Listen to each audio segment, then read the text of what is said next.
My name is DJ at Large. I am your host this afternoon. And over the next coming weeks, Asisa Foundation will be helping you to build a relationship with your money through the L Plus Earn Consumer Financial Education Program. Our hashtag across social media and the chat box is hashtag secure the bag. Now, today is the fifth webinar, believe it or not, and it's all about managing your credit.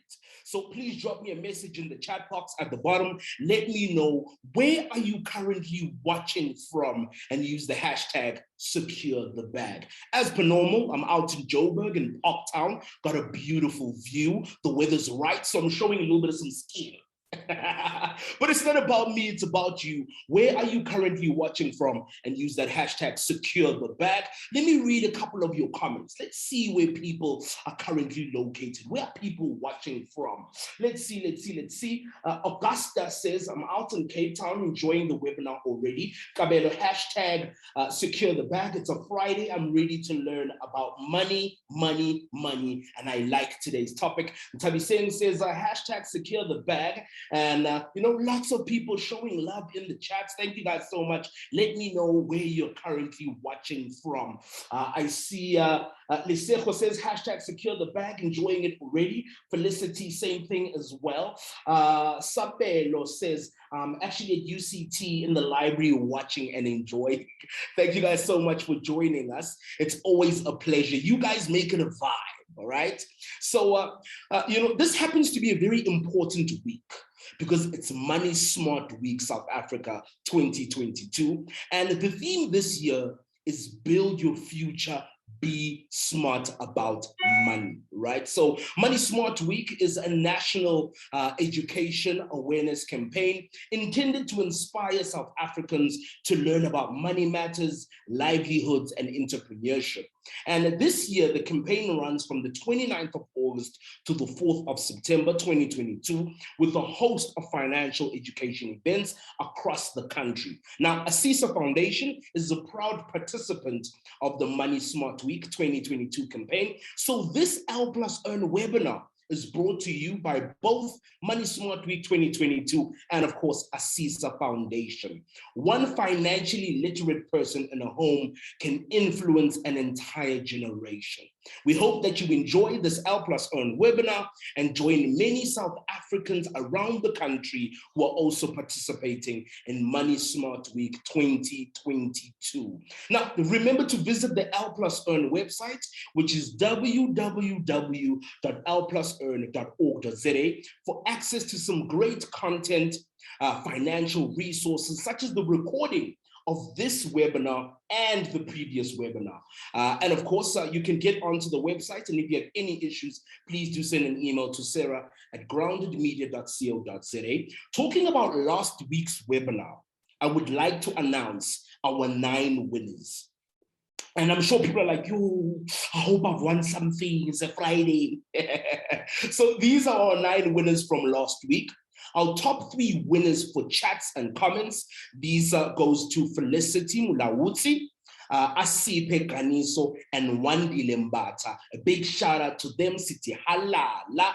Our top 3 winners for top session engagement is a Gift, Nyatikazi, Tikhofato, Mulshwaudi, and Tracy. So City Halala, a big shout out to them. And our top 3 winners for pre and post surveys, that's Precious Chisibalanga, Asipe Ntukubana, and Caitlin Smith.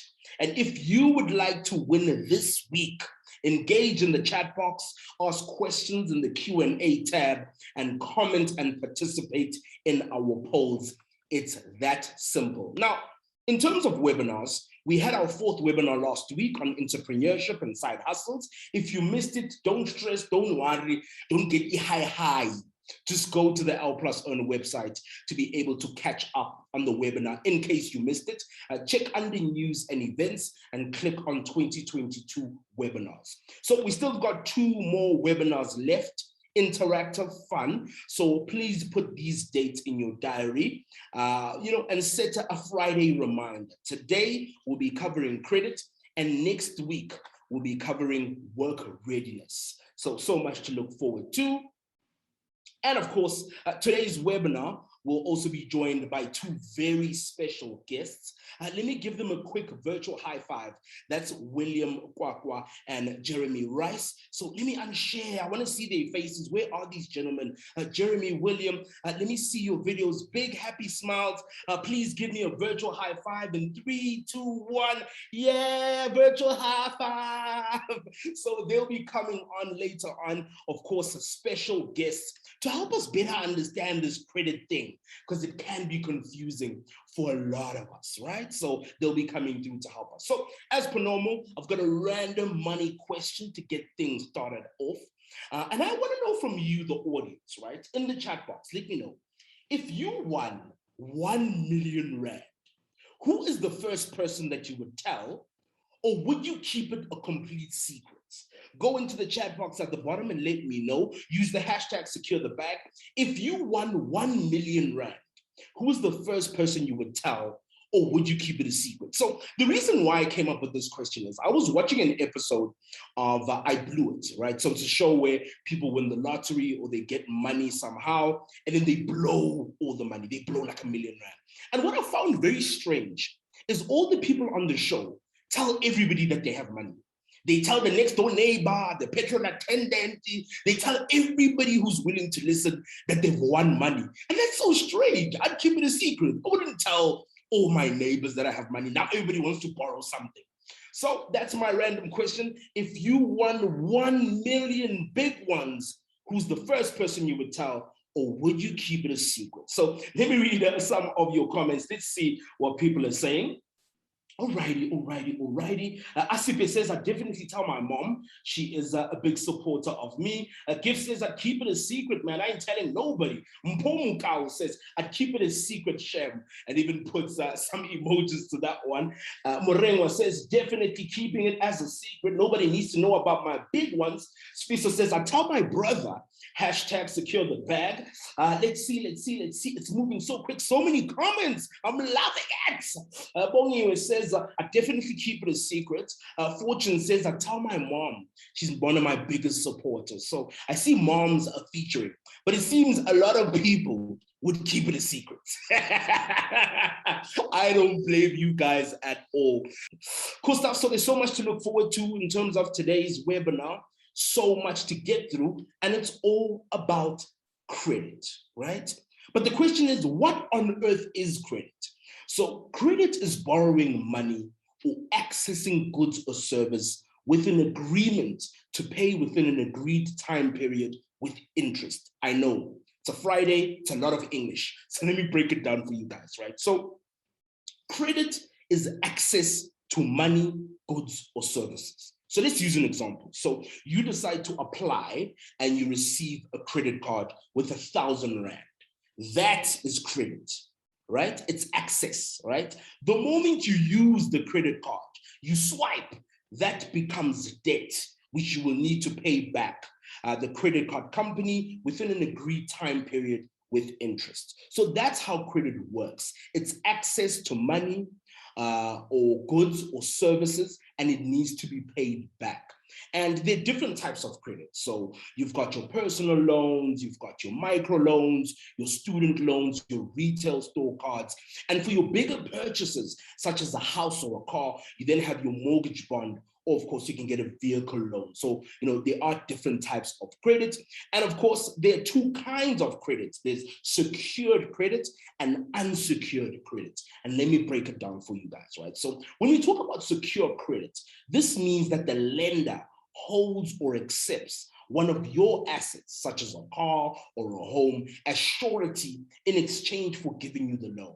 Right? So in cases where you default, so in other words, in cases where you don't pay back the debt, then the lender has a right to take possession of that asset in order to recover their loss due to non-payment. So a really great example is you hear of people getting their vehicles repossessed. It's in that situation where they're unable to pay the debt. And so the bank has no other option but to repossess that asset, right? So that's secured credit. So with secured credit, there is an asset, right, that is being used as surety. With unsecured credit, it's the other way around, right? So the lender does not have any asset or possession to hold on to in exchange for giving you a loan. right? So they take your promise and they consider factors like your credit score.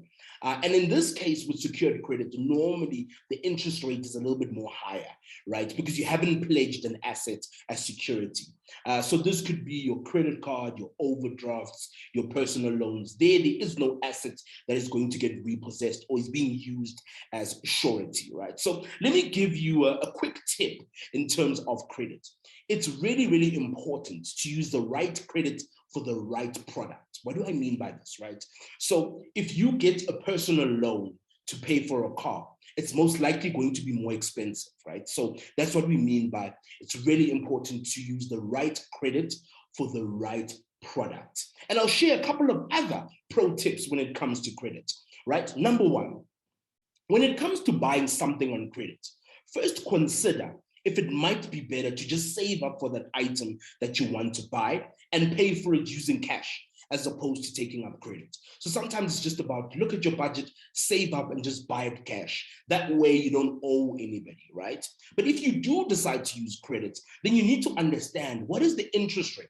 What are the service fees? What am I being charged for? And how much am I going to end up paying back? Right? In fact, you should actually shop around and compare interest rates from various lenders, right? And please do not rush to sign anything. Too many people get excited. All of a sudden, they get a credit card, they get a loan, they get a car without fully understanding what they're getting themselves into. This is a commitment that you're making that could impact you. So do not rush to sign anything. And lastly, right, make sure that you'll be able to afford the total payment and the installments. So it's important that you check your budget. Can you afford this thing that you're trying to get on credit? It's extremely important. Now, let's get into good versus bad credit, right? So when we talk about bad credit, this is where you are financing unnecessary luxuries or you're using credit for day-to-day essentials, right? So you're taking out a loan to go on holiday where you could have just saved up for it. Or as another example is you're using your credit card to go out clubbing. There you are at Konka, you're just swiping, you're swiping for everybody.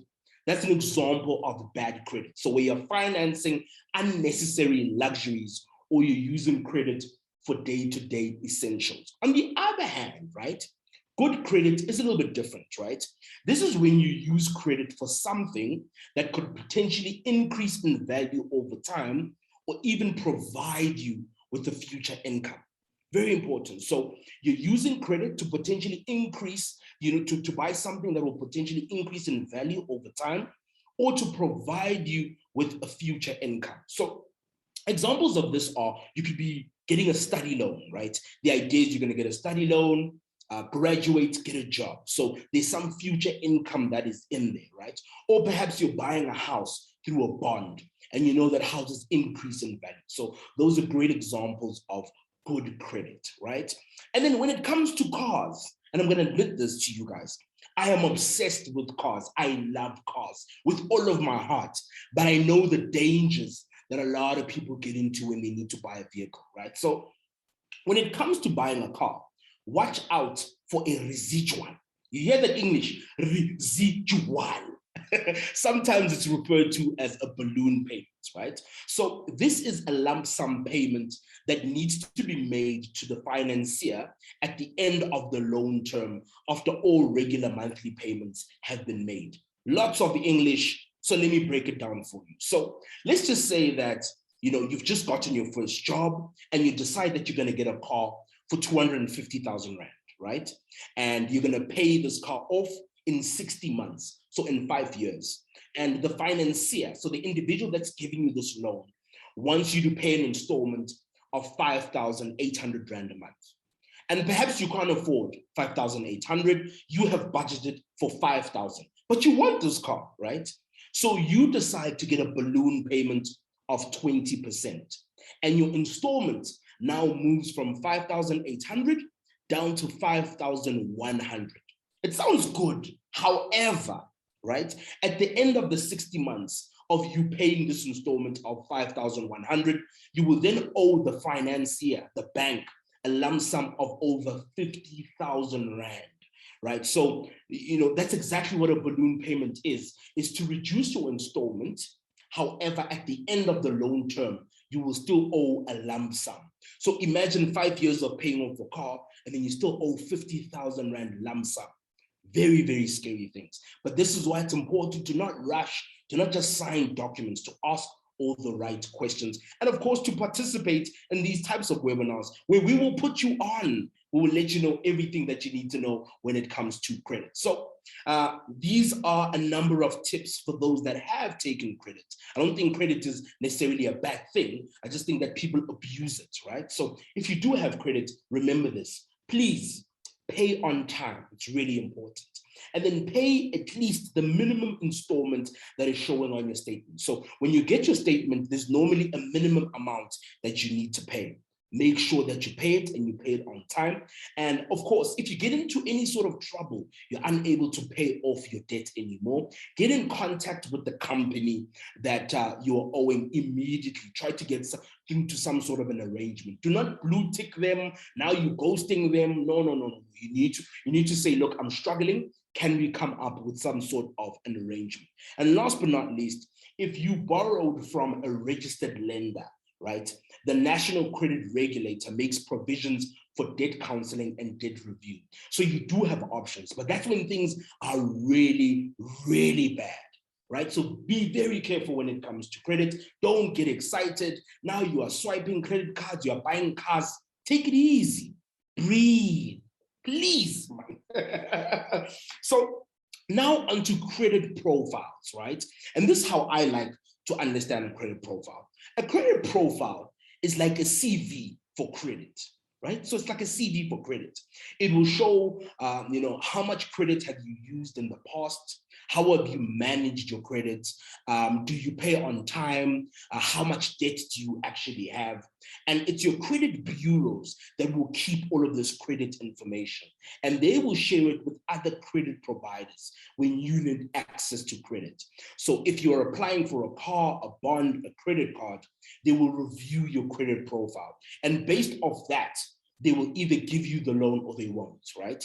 And if you have a poor credit profile, it could mean that you're paying higher interest rates when you're taking credit. So those with a really good credit profile tend to get lower interest rates, right? So here's another credit pro tip, right? One of the easiest ways to improve your credit score is to pay your bills on time, right? So if you know the 25th is when I'm supposed to pay, please pay it on time. Another really important thing is you can access your credit profile from a credit bureau for free once a year, right? Very few people do this. So you can access your credit profile from a credit bureau for free once a year, just to see what your CV looks like. Where do you need to improve the CV of yours? Another cool and important thing that you could do in the comfort of your home, you can maybe even do this after the webinar, is to just create a spreadsheet, right? So it's an easy way to calculate how much money do you owe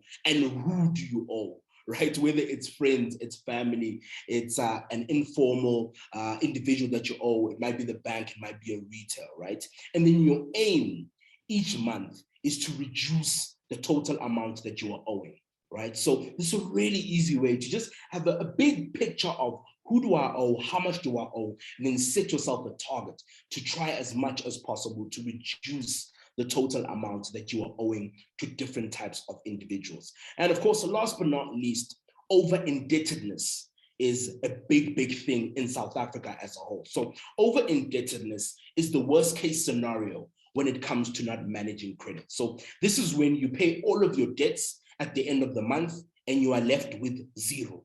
You're left with nothing. You can't even afford a streetwise 2, a pie. No, you can't afford it anymore because your debts are way too big. It's the worst case scenario. We don't want you to get into that type of place, right? So at this point where you're in over indebtedness, things are not looking good. There are some options. There are some things that you might want to consider. So at this point, it might be best to see a debt counselor for assistance, especially if your creditors have taken legal action against you. So you're not owing, they've now brought lawyers into it. A debt counselor may be able to assist you. So the debt counselor will do a couple of things. So they will help to negotiate a reduced payment term on your behalf.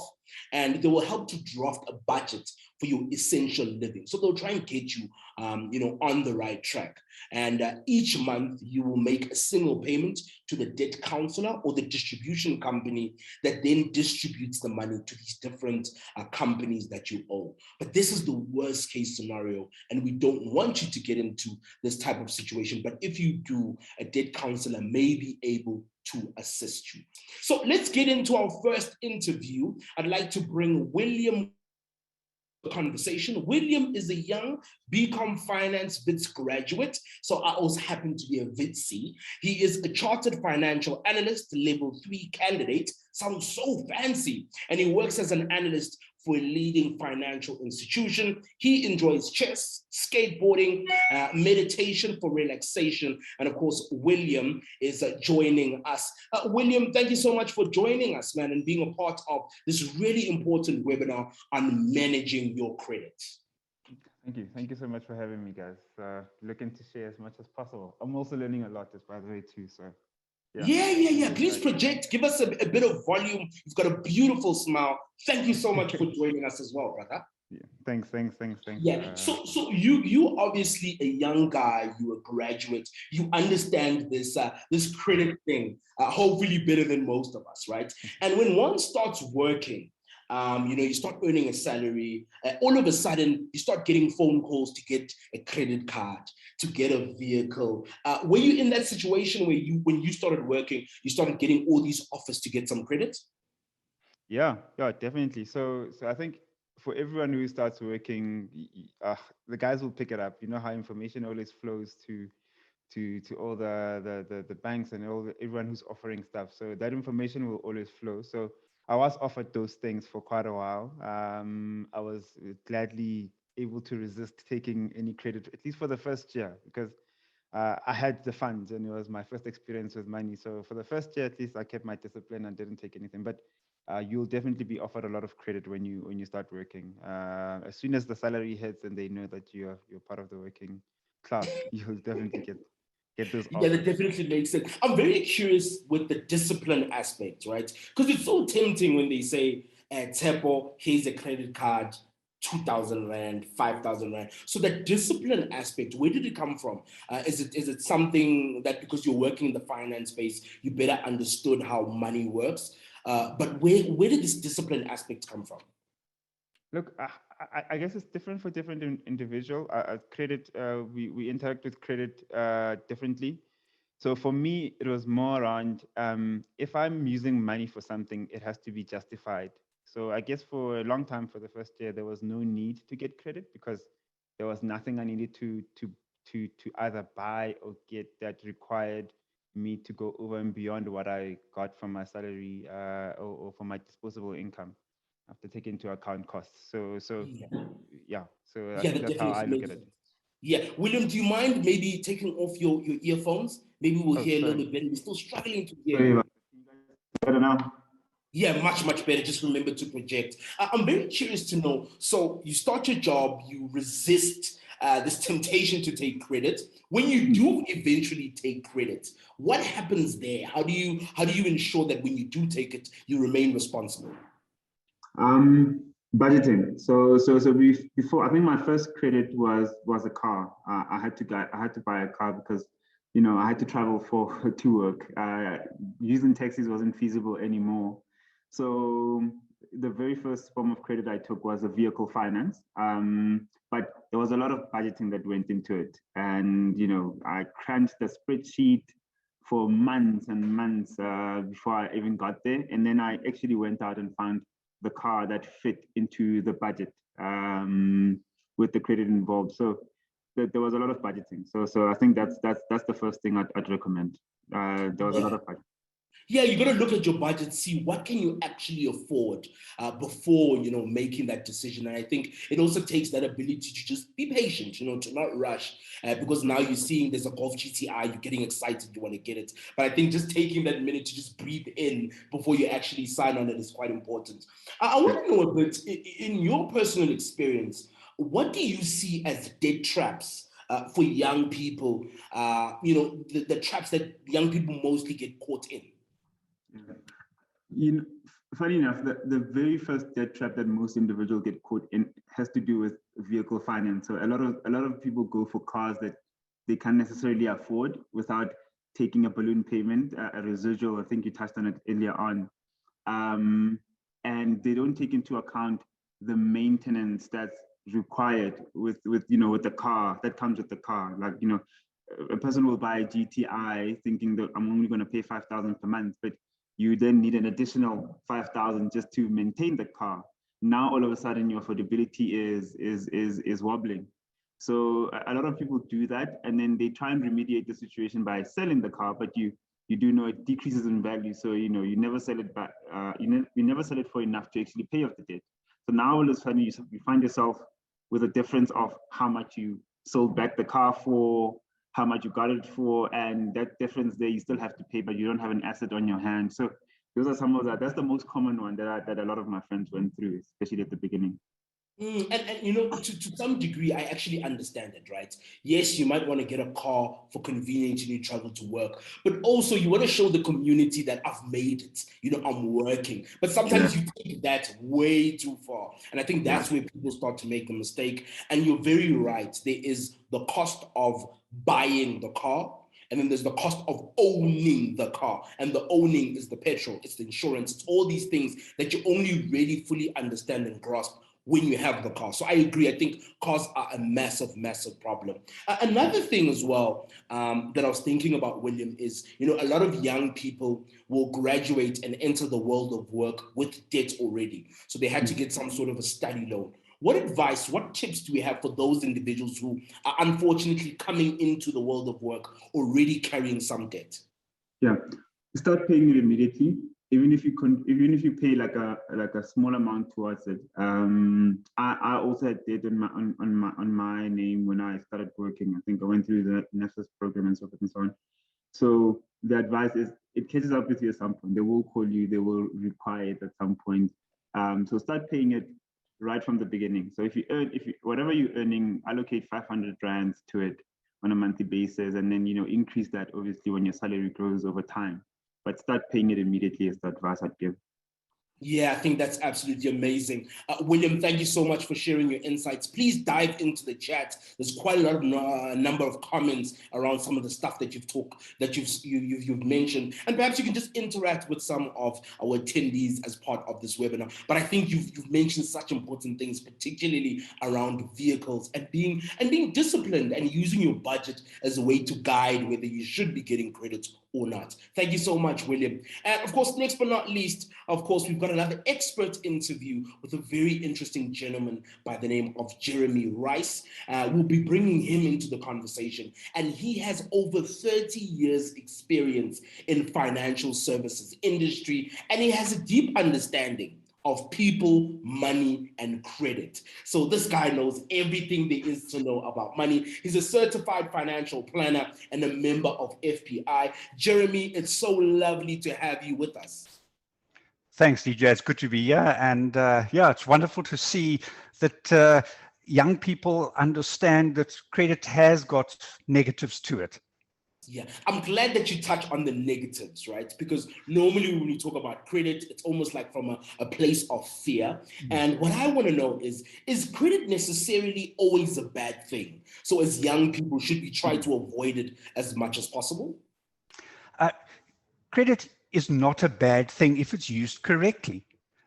In my own life, I would never have got an education if it hadn't been for a student loan. I would never have a house if I hadn't had a home loan. So for certain things, that's fantastic. But for others, things like revolving credit, as a bank, we used to call it revolting credit, because it's a debt that you never get repaid. And it always hangs around your neck. That makes so much sense. So, Jeremy, what do we say to some young people that are in the position of considering using credit, right? What are the things that they should consider and think about before they sign? Okay, so the important thing is to go through and see what the real cost of that credit is. The monthly payments that we see is just the tip of the iceberg. And believe me, there's an iceberg. There's a lot under the water that you're not seeing and they're not telling you. Okay, so that's really important. And then something you mentioned earlier is tying up the period of repayment with the lifespan of that particular item. So in other words, going to go and take money out of your bond to buy clothes is not a good thing, because your clothes don't last as long as it does to pay back the loan. Okay, so it's important tying the two together, and that's where that residual value comes in again, because we'll go out and we'll buy this car that's got you know, sort of fantastic, but at the end of 5 years or 6 years, its value is now zero, but we still owe money on it. Yes, it's just the things you're saying are so important. I'm thinking about my varsity days, and I wish I'd grasped and understood some of these things, because sometimes you get a credit card and you think this is all my money, but then you forget that you need to pay it back at some point in time. So what you're saying is really hitting home with me. Another thing that's really important is the difference between what I qualify for versus what I can afford. A lot of people don't tend to understand this. Perhaps, Jeremy, you can tell us a bit about this, maybe even use an example. Okay, so the credit providers out there, including the store credit and so on, will want you to take as much as you can, okay, because they obviously make their money on the amount of interest that you pay. So they will grant you more than you can really afford when you start looking at the different providers that will provide it. Okay, so if you go into Edgar's, you go into, sorry, I'm using Edgar's, but if you go into any retail store, they will all give you credit. And when you add the lot together, there's no way you can afford to repay it. Okay, and affording comes back to what your budget is. So if your budget says I can afford to spend 1,000 Rand a month on clothes, then spend 1,000 Rand on clothes. Keeping within, that's where affordability comes into it. You know, Jeremy, it's so interesting that we're on our 5th webinar, and the first webinar was around budgeting. And I kept saying how budgeting is the foundation of building a relationship with money. And once again, that tends to be coming up. It's stuff that William was also saying, that, look, your budget is what needs to guide you. So I want to talk a bit about credit cards. It happens to be a big issue. Lots of people have credit cards and they're owing quite a lot of money. What type of tips could you give us in terms of, you know, how to better manage a credit card, or, as you said, a revolting loan? Okay, so the credit cards have got actually 2 aspects to it. The one is that when you lending money, the interest rate is very, very high. If you have credit, in other words, you save in your credit card, you will see that actually the rates are quite good. Okay, so with a credit card, if you want to get the best out of it, settle the full amount that's due in the following month, and then you'll never pay any credit interest. Okay. So hold on, Jeremy. So are you saying, let's say I have a credit card with 1,000 Rand, and yes, I use it over the next coming days, I use 500 of it. If I pay it back before the end of the month, then there won't be any interest in it. That's it. So they only start charging you interest the following month. And if you really want to build your credit record, have that system in place where it's formal, a debit order comes off. And the bank very quickly sees that this person knows what they're doing. That makes so much sense. So yes, so the credit card around that aspect, and a credit card facilitates things. So if you want to, we've got young graduates here, so they're going to be traveling for business, etc. So they do need a credit card, but it's not needed for your everyday purchase. So understanding when to whip out the credit card is the important bit. And we have a lot of peer pressure because we all want to impress our pals and our friends And so pulling out a credit card and paying for drinks or whatever, that's the one way that you're going to get, it's going to bite you in the bum. Yeah, that makes so much sense. And in terms of this revolving credit, is the same true that if you try and settle it before month end, that there won't be an interest? How do we better manage? And maybe for those who don't understand what a revolving credit is, maybe we could even touch on that. Okay. So revolving credit, your bank will turn around and say, okay, we prepare to give you 3 times your monthly salary as a loan. And let's say you're earning 10,000 Rand a month, so that means you get a 30,000 Rand loan. If you've repaid, some say as little as a quarter, but let's say it's a third. Once you've repaid 10,000 Rand, you can relend the 10,000 Rand. So what happens is that we get into this monthly payment, and we get down to the 20,000, and then we need money again and we take it out again. So we never get rid of it. It becomes a permanent expense on our budget. That makes sense. So you end up paying it and then using it, and then paying it, so it never finishes. You never get rid of it. And your biggest, in my view, your biggest satisfaction is knowing that you decide how to spend your money at the end of the month. You know, when you get your salary, it's your decision how you're going to spend your money. When you've got lots of debt, it's not your decision anymore. That makes so much sense. Jeremy, just to wrap it up, for those that have fallen into the debt trap, what are some practical steps that they can take to try and reduce the debt? I've got a feeling that the budget might come into play, but you are the experts and you will let us know. Okay, so the first thing is to really be honest with yourself and understand that you've got yourself into this situation. Okay, you've got to change your behavior. Okay, and you know, if you find it difficult to spend when you go to the shops, don't go to the shop. Don't go into the clothing stores. You know, and you know, in your case, don't go anywhere near a car dealership. But the main, or identify which debt you've got that is the most expensive and which you can get rid of quickest. So if you've got 3 or 4, and usually when we get to people that are have lots of debt, they've got 5, 6 creditors that they need to sort out. So try and go to the one that's got the most expensive and try and get that repaid, and then move through the list going on.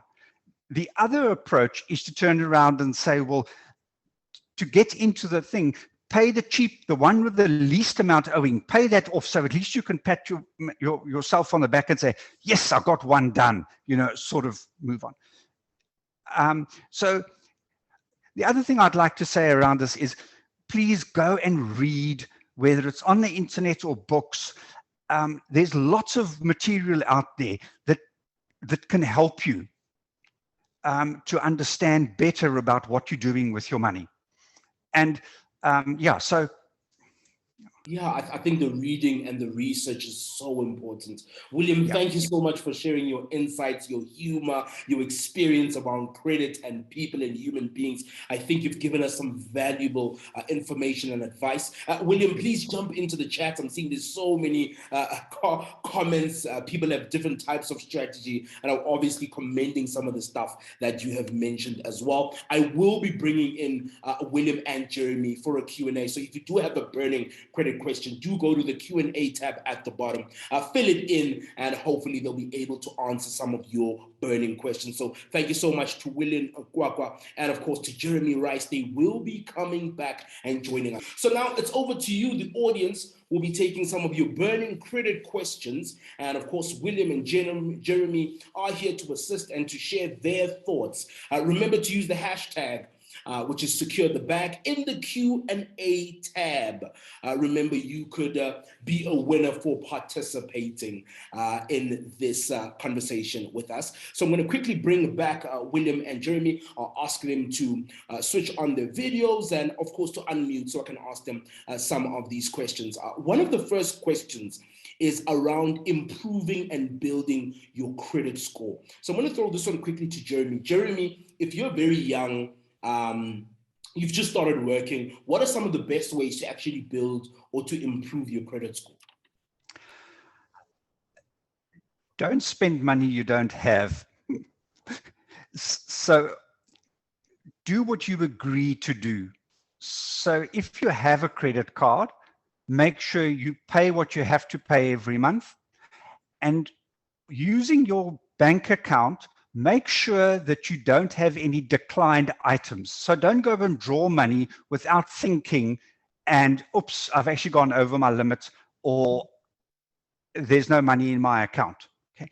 A debit order on your account, make sure you've paid, there's money in your account, because those little things come through very quickly. Yes, that definitely makes quite a lot of sense. I'm very curious to know from you, William, when you were starting out and you're trying to build your credit profile, what did you do? Did you open up a small little, retail account? What did you do when you were starting out? So I wanted to get a phone, and they told me that I don't have a credit profile, so I needed to go and get like a store account. So I got a Woolies store card for like 2,000 rands, and made purchases for 1,000 rand, but that wasn't too excessive, so I could pay it off 6 months later. Now when I wanted to get the phone that I wanted, but yeah, that's what I did. That makes so much sense. Another question has come around financial pressure, and I'm actually going to start with you, William. Somebody's saying here that sometimes we take on credit because of financial pressure. So we want to match up with some of our schoolmates or whatever the case is. How do you deal with financial pressure? I guess maybe that's where the discipline part of who I am comes in. I think I've relatively been able to stay away from that kind of pressure. So everything that I have or try and buy, I always ensure that it's conservative. Someone might go buy a Samsung TV, but I'll go buy a Hisense because it's within my affordability. And for me, it all still boils down to the budget. The budget will always let me know what I can afford. So that's the true financial pressure that I succumb to. That definitely makes sense. Jeremy, there's actually a question here for you as well. I think this one comes from, I think I've seemed to have lost it, but I remember the question. It's about, is it true that, if you save on your credit card, it's something you mentioned, but I want you to reiterate it. You can actually save a little bit more money than in a normal savings account because of that interest. So I just want you to go back to that again for us. Yes. So it's exactly that. So the credit interest on a credit card is pretty good. If you compare it with a savings account, it's probably better. It will probably equal to something which has got a fixed deposit rate closer to 6 months and onwards. But it's obviously still accessible to you because the money's in your account. Yeah. One other quick one for you, Jeremy. It's around, if I want to pay off my debt as quick as possible, am I allowed to pay double or more? Will there be a penalty if I pay it off quicker? So if it was a loan for a year and I'm trying to pay it off as quickly as possible, will there be any penalty if I pay it quicker? I think you need to look at the nature, which type of loan you got. If it was a store type, a Woolies type account, then it's, there's no issue. You can pay it off quicker. Unfortunately, if it's an agreement that you've gone into where there are cancellation fees, then sometimes you need to check with the provider to make sure that you will get the benefit. Okay. That makes sense. Another quick one coming here is from Amelda saying, does everybody qualify for a credit card? Jeremy, can anybody qualify? I'm going to go back to William and see if he even had a credit card and how did he manage it. Okay. But Jeremy, one last one from you. Does everybody qualify for a credit card? No, unfortunately not. Having said that, the moment you start earning an income and you're a young graduate, you will find most banks, as part of the package, will give you a credit card and a check account, which would also build your credit history. Okay, William, it riles me that we've got to go and get credit to get a credit record. So using and maintaining a check account is a good idea. And I wish I had your ability, because when I left varsity, I went and got myself into a lot of trouble buying clothes. Thank you so much for sharing, Jeremy. I know you wanted to look good on campus, and a lot of us really do. William, very quickly, in terms of credit cards, is it something that you got very early on? And if you did, how were you able to manage and balance it? No, I think I only got a credit card 2 years into my starting off my career, actually, and I always worked around it by doing what Jeremy is actually suggesting. So what I started doing is, as soon as I got the credit card, I kind of took my salary and moved it to my credit card, so to pay it off and to avoid the credit, the debit interest, until I was in a position to be able to finally pay it off. Yeah, man, that's so amazing. Jeremy Rice, William Kwakwa, thank you guys so much for sharing your insights, your ideas, your experiences, for being so honest and open about your understanding of credit, your experiences. Thank you guys so much. I'll ask that you guys go back into the chat, interact with some of our audience who have so many questions, so many comments around credit, particularly those that are feeling a little bit bad that they're trying to deal with credit. Let's encourage them. You've made the mistake, things are not going well, but there is a way out. And the fact that you've joined this webinar says a lot about you and, of course, your moolah. So let's chat a bit about week 5 activities and reflection. So let's focus a little bit on that. Please do remember to register on the Zlato platform if you would like to win some goodies and participate in our challenge. This is the challenge. Put together a short creative video about what you've learned on this topic of managing credit. Then share it with us, right? So it could be a song, a poem, a rap, a dialogue. Keep it to a maximum of 3 minutes and you could stand a chance to win 280 Zlato. All you need to do is register on the platform and submit your video. We will share the links with you guys so that you're able to set up your profile and, of course, share that creative video with us. And if you do happen to win, this is where you can spend some of your Zlato, some of those goodies. You could buy some airtime, some electricity units, because we know electricity is expensive. You could go to KFC, you could buy a book and exclusive books, or you could even go to Specsavers. So you could spend it at a whole lot of different places. And of course, once again, remember this, very, very important. Register on the Zlato platform, and each week, 9 students will be awarded with some goodies for actively participating in our webinars and our polls. We will be sharing that link with you. And for resources and webinar recordings, visit the L Plus Earn website, which is www.lplusearn.org.za. Check under 2022 webinars or under the news and events section. Please do that. And of course, come to the end of the webinar. I always feel a little bit sad when we come to the end, but it's okay. I understand. Thank you guys so much for joining us for the L Plus Earn Consumer Financial Education Program, webinar number 5 on managing credit. Today's webinar was in support of Money Smart Week 2022. Thank you so much to William Kwakwa, Jeremy Rice, and of course the Asisa Foundation for creating the space where we can learn more about money. Next week, sadly, it's our last webinar on work readiness. See you then, and of course, enjoy the rest of your day.